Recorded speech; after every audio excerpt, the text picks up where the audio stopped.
se desesperen, que de algún lado vamos a sacar alguna grabación y que si no se puede escuchar ahora, ahora se está grabando, lo van a poder escuchar después, simplemente por el relevamiento de esto, de esta charla que yo hago desde mi propia compu. Así que tranquilos, después lo escucharán, no pasa nada.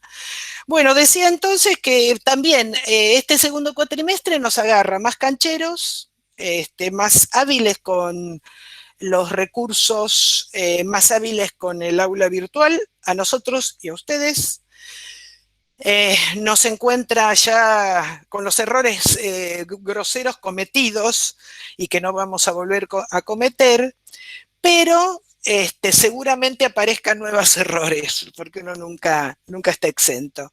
Pero también lo que sucede es que este segundo nivel de la materia nos pone frente al problema de tener que tratar temas que son nuevos también. Entonces aparece nuevamente el desafío de ver cómo trabajarlos.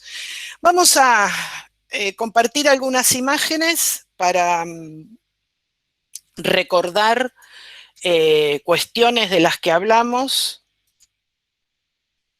¿Mm? Déjenme, no tengo la capacidad eh, de la juventud de hablar y hacer cosas con la computadora al mismo tiempo. ¿Eh? Ahí está. Les pediría a los docentes, como yo al compartir así no me veo a mí misma ni veo la pantalla, que me digan si se está viendo mi pantalla. Sí, se ve bien. Perfecto, gracias.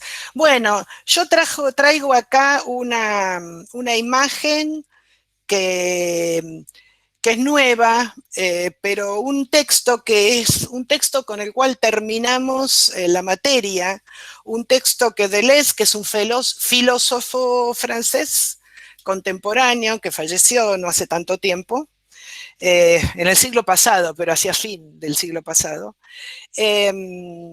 en un texto que él cita de un escritor inglés que se llama Lawrence, un escritor muy famoso, el que hizo escribió El amante de Lady Chatterley.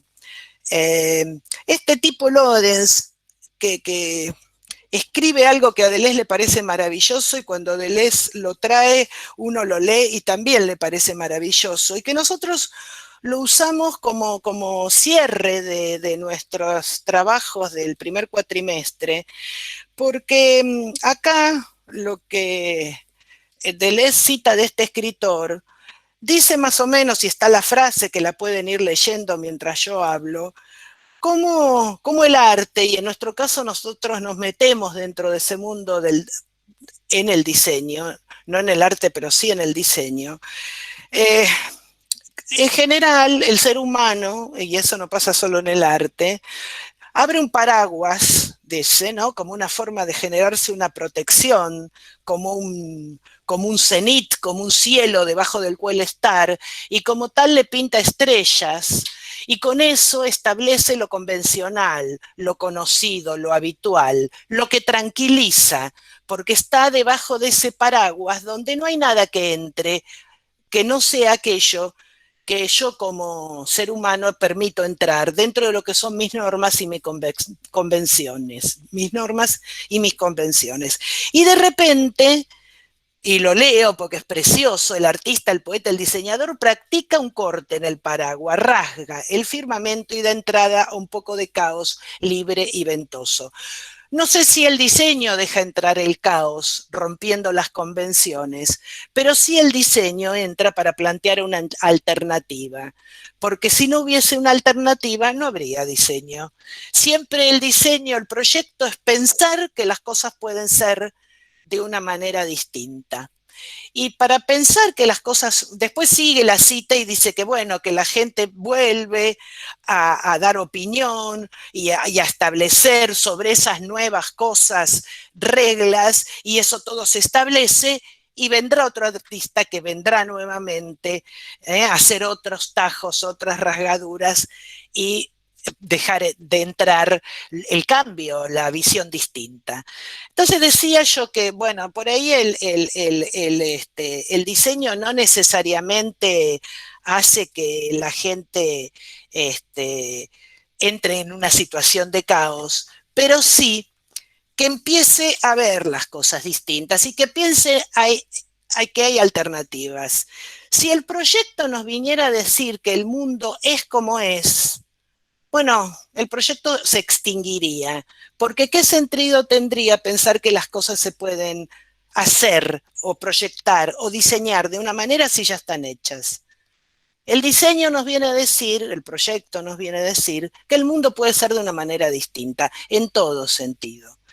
Y nosotros ese camino lo empezamos a recorrer con una herramienta que todos poseemos, los que por supuesto estamos dotados de eso, hay gente que no, pero que es una herramienta que no siempre usamos de la manera que debemos usar para proyectar, que es la mirada, la vista. Nosotros empezamos nuestro trabajo en proyectual en dos sentidos. Por un lado, haciendo un nuevo camino en cómo mirar, en qué ver, haciendo una distinción entre mirar y ver. Y por otro lado, empezamos a trabajar con imágenes, porque justamente lo que hay que ver es aquello que constituye el mundo físico que nos rodea, el mundo material, porque nosotros como proyectistas nos ocupamos del mundo material, de lo material, y lo tenemos que mirar para entenderlo, pero lo tenemos que mirar de una manera nueva, porque si lo miramos de la manera convencional, no vamos a generar nuevos sentidos. Yo todas las imágenes que van a ver, salvo la anterior, que era una situación de un espectáculo de fuerza bruta del Centro Cultural Recoleta, al que por ahí ustedes conozcan, y yo tuve la oportunidad de ir hace bastantes años ya, salvo esa foto y otra más que van a ver más adelante, todo el resto de imágenes están tomadas de los trabajos de ustedes de la última tarea que les propusimos, de ese recorrido que se juntaba de los distintos contextos y de esa situación contextual compleja que pretendimos armar. Todos son imágenes hechas por ustedes, a las cuales yo les otorgo un sentido nuevo al sacarlas de su contexto habitual, que fue el del trabajo. Nosotros trabajamos con unas ideas de un filósofo argentino de Buenos Aires, que es Gruner, Eduardo Gruner, que están en un libro que se llama El sitio de la mirada, que hacen a esto de lo que estamos hablando, de que mirar la realidad, mirar el contexto en el cual nos movemos, mirar lo que nos rodea, sea como empezar a leer. Ustedes son jóvenes que pertenecen a una generación de personas que han nacido como grandes productores y consumidores de imágenes. Toda su vida está integrada por eso. Producen continuamente para relatar, para comunicarse imágenes, ven imágenes, toman imágenes, las comparten con sus amigos. No necesariamente eso implique que uno no tenga que trabajar en esa mirada, porque como bien decía alguien, primero para leer una imagen que de por sí es un elemento muy complejo en sus sentidos, y la palabra lo es en sus significados y en sus sentidos, la imagen lo es mucho más. Entonces, todo el tema del contexto en el cual una imagen se ve adquiere otra dimensión, otra lectura, y uno tiene que empezar a aprender, y eso intentamos con ustedes, a leer contextualmente las imágenes, a interpretarlas como un texto, en un texto determinado. Y por otro lado, como también dice esto, estas frases que se van repitiendo en lo que voy pasando, tratar de correrse de lo obvio, no mirar lo que es obvio, correr el velo como dice, rasgar el paraguas, como diría Deleuze en esa cita. Y por ahí llegar a imágenes como esta que les estoy mostrando ahora, en donde uno se ve, alguno de ustedes se vio fotografiando algo que por ahí en otro momento jamás hubiese considerado digno de ser fotografiado. Hay una convención social habitual, muy generalizada, en nuestra época, que es una época de imágenes, de registro, en donde uno registra aquello que es lo bello, lo feliz, para dar testimonio de que eso sucedió, ya sea que uno fue parte como protagonista o fue parte como espectador. Yo estuve aquí o yo festejé esto. Y eso se fotografía, de eso se fotografía. Sí, se toma una imagen con el celular. Muchas veces hemos visto y vemos en los trabajos que han hecho, con alegría diría yo, que han podido correr ese velo y empezar a mirar cosas que por ahí en otro momento no hubiesen mirado. ¿Por qué? Y acá viene esta frase de Matisse. ¿Qué es? Porque mirar es una operación creadora que exige un esfuerzo. Nosotros le pedimos a ustedes que miraran. Y miraran por ahí cosas que en otro momento no hubiesen mirado, o por lo menos no hubiesen mirado de la misma manera.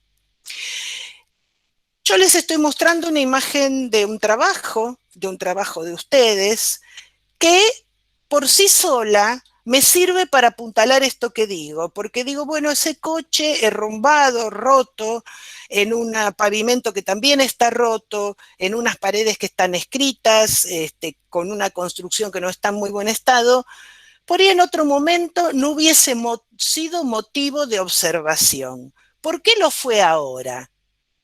Y bueno, es difícil responder a eso. ¿Y saben por qué? Porque esta imagen está descontextualizada. No tiene el texto en el cual trabajó, dentro del trabajo del alumno, del grupo que hizo esto. Entonces yo al tomar la imagen y sacarla de ese texto original, la descontextualicé, porque a eso apuntamos también cuando hicimos el trabajo último y los anteriores, ¿no? Cuando pensábamos cómo la pasaban, cuando trabajábamos con imágenes de otros autores, de fotógrafos argentinos, qué pasaba con esa imagen y con el contexto de la imagen. Vamos con esta imagen que están viendo ustedes, que son un montón de palabras. No voy a hacer ningún ensayo con esto, pero vean las palabras y piensen que en cada una de ellas, según en qué texto yo la coloque, esa palabra cambia absolutamente de sentido. Y sin embargo, el código verbal y el código escrito, textual, es un código mucho más rígido que el código de las imágenes. Sin embargo, una palabra por sí misma no termina de adquirir un sentido si no es dentro de un texto. Por eso se habla de contexto, o sea, cuál es el texto, la escritura en donde esa palabra se encuentra. Cualquiera de las palabras que ustedes están viendo en la pantalla podría tener un sentido totalmente distinto según la oración, el párrafo donde uno la encontrara. Con las imágenes sucede lo mismo, pero de una manera mucho más intensa. Miren, esta es la imagen que veíamos antes del auto derrumbado en el contexto de la lámina del trabajo de los estudiantes. Obviamente acá empezamos a entender que hay un sentido. Obviamente aquí con imágenes de lugares distintos de la ciudad, yo reconozco alguno por el nombre de la calle, otro por lo que parece ser la Recoba, pero se está hablando de una situación de degradación, de una situación de abandono, de una situación de deterioro. O sea, esa imagen del auto solo empieza a adquirir un sentido más complejo cuando uno la ve en contexto, dentro de la lámina en la cual los estudiantes que las usaron propusieron. Y esto pertenece a un sentido mayor que no vamos a ver porque sería muy largo, muy engorroso, que es el sentido total del trabajo, ¿sí? Pero entonces, si no hay un contexto, no hay un sentido, no se puede construir un sentido si no se contextualiza. ¿Y qué quiere decir esto? Que no es solamente la frase en la que yo encuentre una palabra, la vecindad de imágenes en la cual yo encuentre una imagen. También tengo que saber en qué contexto, que ya está por fuera de la imagen, por fuera del texto escrito, sucedió ese hecho de escritura o sucedió ese hecho de construcción de la imagen. El contexto no es solamente lo que rodea a la situación, no es el entorno de la frase, no es lo que está alrededor de algo, de algún objeto de diseño, no. Es también la época, los medios, las condiciones, la cultura, el momento en el cual ese hecho sucedió. Hecho puede ser el armar un trabajo de contexto con imágenes para proyectual uno en una situación de pandemia que nos tiene a todos en los lugares donde estamos transcurriendo esta situación sin podernos mover, muchos de ustedes sin haber podido venir a Buenos Aires, pero seguramente ninguno de ustedes, como nosotros, ha podido ir a la facultad. Entonces, en ese contexto mayor, que excede por absolutamente el de la imagen y el contexto de la imagen, también se tiene que comprender para poder entender más o menos qué pasa cuando se habla de el proyecto. ¿Y cuál es el contexto del proyecto? Y bueno, el contexto del proyecto es la ciudad. El diseño, el proyecto, es un hecho social y urbano. Esto no quiere decir que el hombre no se sienta y haya transformado toda la faz de la tierra, haya transformado de una manera intensa hasta lo depredatorio y hasta ponernos al borde en este momento de una situación de colapso, de la cual algunos autores dicen que todavía hay posibilidad de revertir, pero si se hace de manera urgente. La situación que estamos viviendo, esta situación que parece inconcebible en el siglo XXI, donde estamos aislados por una peste que tiene más de siglo o de medieval que de siglo XXI, es casi un indicio de que hay muchas cosas en el mundo que no están funcionando bien, como las que muestran esta imagen. Sin embargo, con todos los contras de las grandes urbes, con todos los contras de las grandes sociedades del capitalismo, uno no puede entender al proyecto como parte de la cultura material, porque el proyecto conforma ciudad, conforma vivienda, conforma todo aquello que el hombre necesita cotidianamente para moverse y también conforma los mensajes, también conforma los mensajes audiovisuales, o sea, conforma un montón de cosas que entran dentro de ese campo, por lo menos dentro del campo que nuestra facultad ha determinado como disciplinas que le competen. Y ese fenómeno es un fenómeno de los hombres en sociedad. El proyecto, el diseño, yo por ahora los uso como términos intercambiables, no vamos a hacer la distinción que sí la tienen. El diseño es un fenómeno colectivo, es un fenómeno de los hombres, es un fenómeno de una cultura en una época y en un contexto determinado. Y ese fenómeno se da en lo urbano, en la ciudad.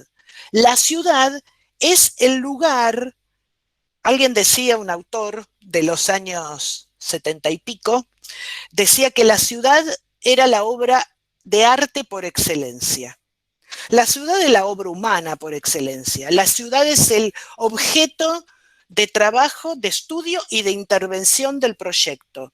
La ciudad es el lugar donde nos movemos, en sus distintas escalas, en sus distintas realidades. Pero es en la ciudad donde se va a dar el proyecto. ¿Por qué? Porque es en el lugar de la vida del hombre en comunidad. Entonces esto hace que el proyecto sea una tarea social, una actividad social, donde uno necesita, como proyectista, entender y problematizar el contexto en el cual le toca intervenir. Ese mundo material en el que vivimos no puede ser aceptado naturalmente por el proyectista si no se pregunta, ¿esto es así? ¿Cómo debería ser? El proyectista dice, a través de su obra, de su proyecto, de su diseño, que pasa a formar parte del mundo material, el proyectista dice cómo piensa que tiene que ser el mundo cuando está proyectando.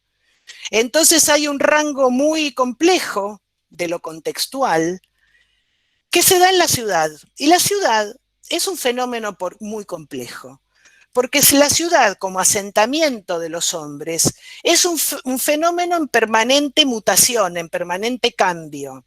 Es la ciudad, así como el contexto era lo que nos daba sentido, la ciudad es lo que nos construye sentido en el proyecto. Y la ciudad está conformada físicamente, pero también está conformada temporalmente, porque aún nuestra ciudad, que Ciudad de Buenos Aires me refiero, nuestra en el sentido de nuestra facultad, aún nuestra ciudad que surgió en un momento determinado, porque es una ciudad que se fundó, en un momento otras ciudades tienen, parece raro para nosotros que somos conejitos de las leyes de India, ¿no? Que nacimos en algún momento de la conquista española de nuestro continente, nacimos como ciudad, como muchas ciudades de nuestro país y de toda la América Latina. Parece increíble, pero hay ciudades que no nacieron en un momento, nacieron en el tiempo, nacieron en un cruce de caminos, nacieron junto a un río, nacieron cuando unos hombres empezaron a juntar y a quedarse porque era un buen lugar para vivir. Nuestra ciudad fue fundada, nació en un momento, es más, tenemos fechas de primera y segunda fundación.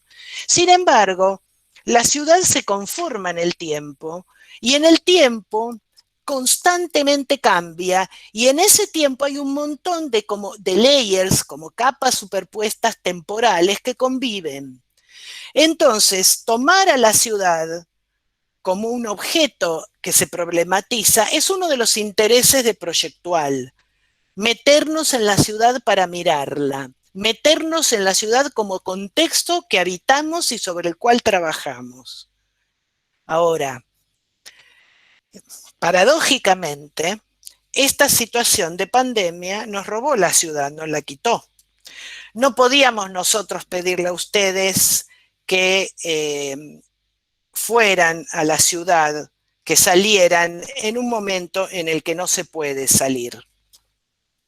Entonces, les pedimos a ustedes que construyeran un intercambio, un cruce de temporalidades, de realidades distintas.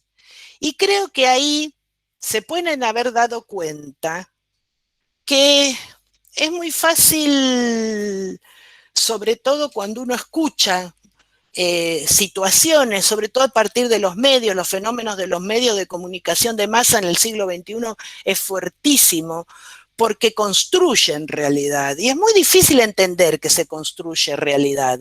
Y sí, por supuesto, la realidad se construye porque la realidad, lo real como tal, es inabarcable. Uno no puede mapear la realidad. La realidad, o sea, todo lo que hay no se puede contar. ¿Sí? Todo lo que hay no se puede contar. Hay un cuentito de Borges maravilloso que habla de esto, es un cuento muy breve, tiene un párrafo nada más, que decía de un rey, de un reino lejano, que quería hacer un mapa del reino que tuviera el mismo tamaño del reino, que correspondía, donde cada punto, cada casa, cada árbol estuviera registrado en su verdadera magnitud en el mapa. O sea, él quería controlar y abarcar la realidad. Y se dio cuenta que esa tarea, si bien el reino era pequeño, la pudo materializar, en el mismo momento que la materializó, bueno, había dejado de existir porque todo había cambiado, porque todo en la realidad o en lo real está en permanente cambio. Entonces, Uno establece relaciones en el contexto, pliega como quien pliega una tela y conecta puntos, y lo ve en un determinado momento, pero eso tiene que entender que es muy complejo, cambiante, y que uno construyó, uno como proyectista, ustedes como autores de esas imágenes, de estas imágenes que estamos viendo, en algún momento construyeron una realidad a partir de la decisión de trabajar determinadas temporalidades, de ver determinados recortes, de poner el acento en ciertas imágenes porque construyeron la realidad a partir de situar la mirada y de ver determinadas cosas.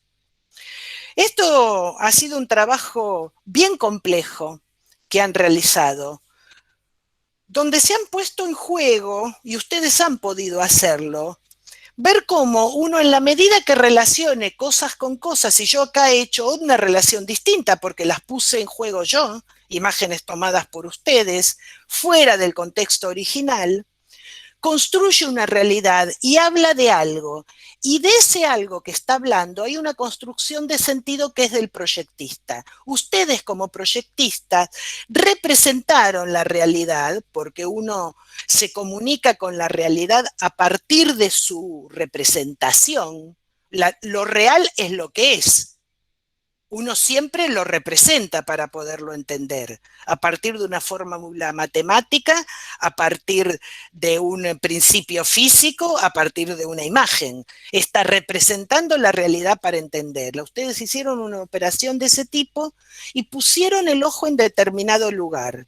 Y con ese ojo quisieron decir determinada cosa, quisieron hablar de algo que estaba sucediendo o que no estaba sucediendo en esa ciudad que quedó por fuera de nosotros. Les cuento. Normalmente para hacer este trabajo ustedes hubiesen salido en grupos a recorrer la ciudad, a tomar esas imágenes como hicimos en ese ejercicio muy cortito en donde les propusimos que dieran vuelta a la manzana.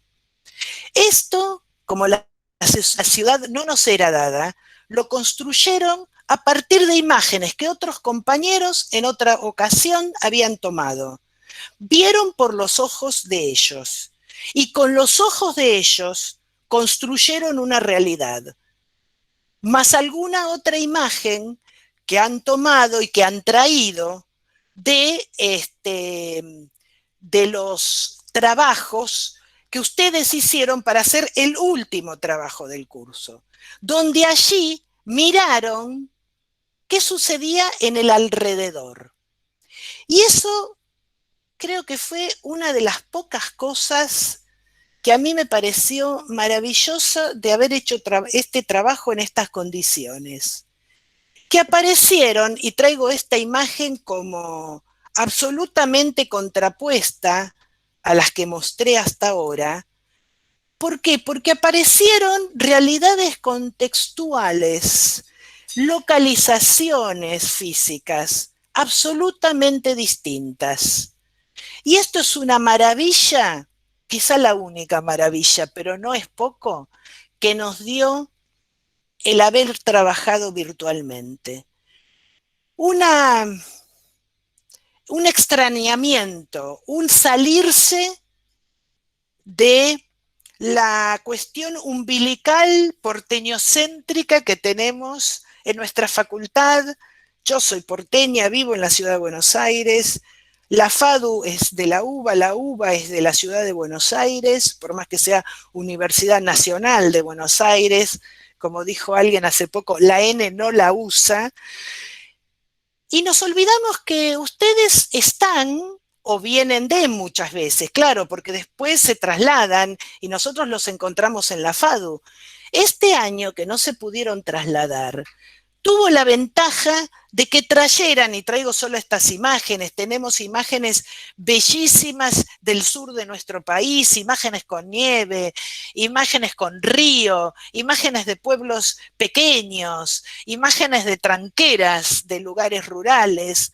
han traído un poquito de la realidad del entorno físico, perdón, de cada uno, y hemos tenido la posibilidad de construir una realidad virtual, un contexto donde todos los contextos, me parece que esa es la riqueza de este trabajo este año.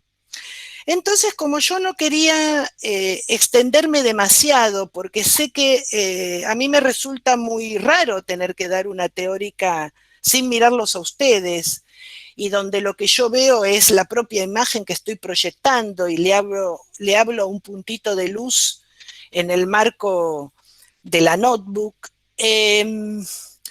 Me parece que la riqueza que nos ha dado esta situación ha sido poder compartir de manera virtual unas realidades que no lo hubiésemos construido de la misma manera si hubiésemos estado en la presencialidad. Creo que esto es una enseñanza, y yo ahora lo comparto con los docentes, que yo reflexionaba cuando hice esta clase, cuando uní estos conceptos. Es una enseñanza que me parece muy rico, muy enriquecedor para incorporar en futuras prácticas que seguramente y espero se darán en la presencialidad. Eh, yo no hice lo que normalmente hubiese hecho en este último trabajo, que es mostrarles a ustedes trabajos de cada grupo y hablar sobre ellos. Normalmente nosotros hacemos una clase de cierre donde mostramos un trabajo por equipo docente, que es una muestra muy chiquitita. Imagínense un trabajo por equipo docente, son 4 alumnos por 9, son 36 alumnos de los casi 400 que somos en la cátedra. Es una muestrita muy pequeña, pero tratamos de dar una muestra de lo que se ha producido. En este momento me pareció más interesante hablar de otras cosas conceptuales, volverlas a reforzar, pero les vuelvo a repetir lo que les dije al principio. Todas las imágenes que tomé, salvo la primera y la de la ciudad de Buenos Aires, son imágenes que tomaron ustedes en sus trabajos. Entonces armé en la página de la cátedra del día de hoy, a la cual van a poder ir a visitar después, una galería como en una mesa de un banquete donde están puestas a disposición todos los trabajos completos de los cuales yo tomé estas imágenes, donde pueden recorrer entonces ahora la misma imagen en su contexto, con la memoria que escribieron los autores, y descubrir todo lo enriquecedor que el contexto provee para la comprensión de esa imagen a la cual yo le di un sentido determinado en mi charla. Termino con esto, que esta es una imagen muy distinta de todo lo que vimos. Justamente no es urbana, pero no por eso la tengo aquí. La tengo aquí porque es una imagen de cosas pequeñas, de cosas tomadas de muy cerca. Es una imagen de detalle, en este caso, cortezas de árboles, piedras, vegetación natural, las plumitas esas voladoras que yo solía pedir deseos y soplarlas, ¿no? Cuando las encontraba en algún lado. Supongo que se sigue haciendo lo mismo. Los panaderos le llamábamos a esos yuyitos. Esta imagen me sirvió porque acá hay un violento cambio de escala. Hay una escala de lo natural, no de lo urbano, de lo construido. Hay una escala de lo pequeño, no de la ciudad grande, de la calle, de la gente, de los edificios. Hay una mirada distinta. Y esto va a ver el paso para contarles qué vamos a hacer como primer práctica de este segundo nivel de proyectual. Vamos a hacer un trabajo sobre dimensión y escala. La dimensión, la medida, y la escala, cómo es esto en relación a algo de su misma especie, algo del contexto, Son dos variables centrales en el tema del proyecto. Es fácil darse cuenta. Si uno piensa que está hablando de la cultura material, es imposible pensar lo material, lo que existe, lo que es real, lo que se puede tocar, ver, pesar, sin medida. Y sin ver cómo es eso respecto a otra cosa.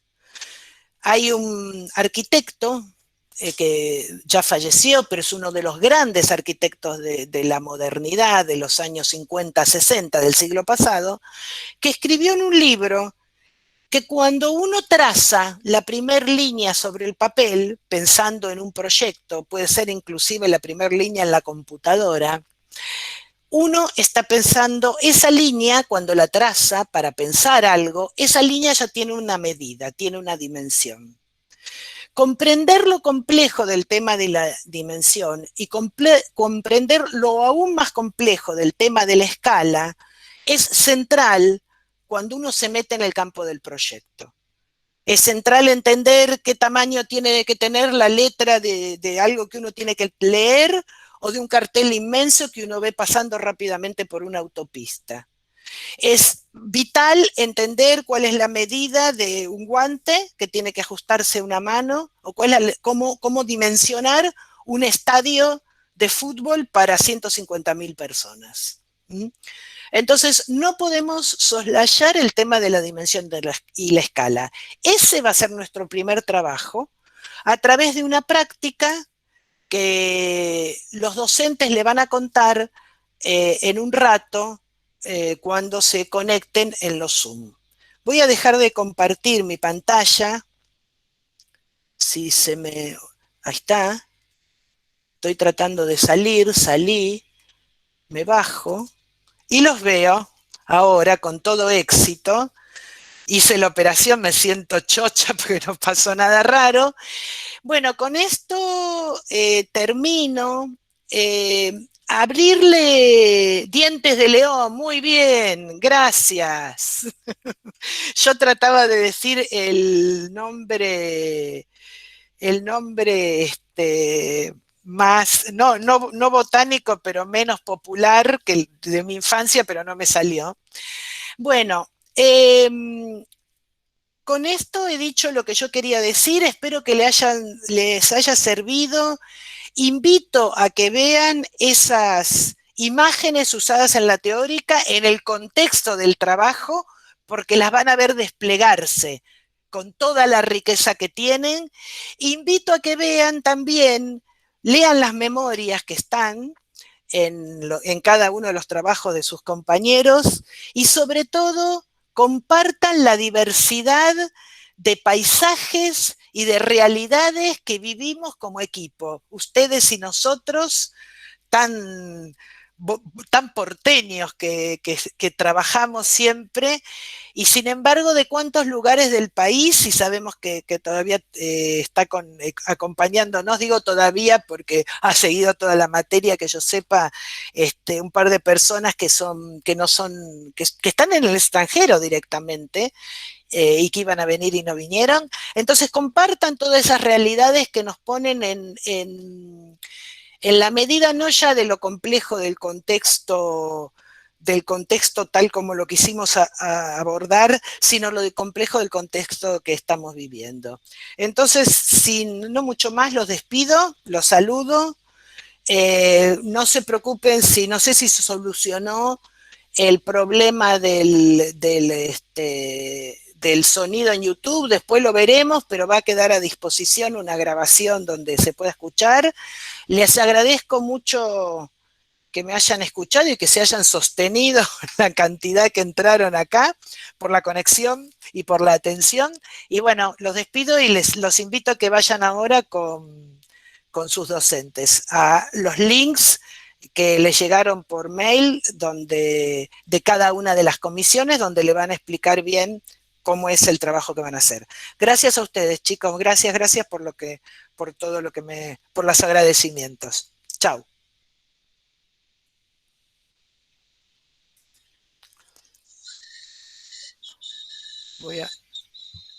Yo ya detuve, sí.